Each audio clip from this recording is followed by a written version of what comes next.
सातत्यानं सुरूच आहे। सेन्सेक्स 1400 पेक्षा जास्त अंकांनी घसरलाय, तर निफ्टीमध्ये सुद्धा 22,150 अंकांची कोसळण बघायला मिळते।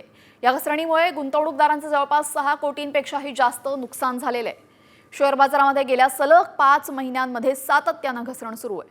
त्यामुळे 1996 नंतरची मोठी मंदी येण्याची भीती व्यक्त होतीये। दरम्यान गेल्या 30 वर्षातील सर्वात मोठी घसरण कशी आहे ते जाणून घेऊया। शेअर बाजारामध्ये 1996 नंतर सर्वात मोठी घसरण झाली होती। घसरणीचा 28 वर्षांपूर्वीचा विक्रम आता मोडला जाण्याची शक्यता आहे।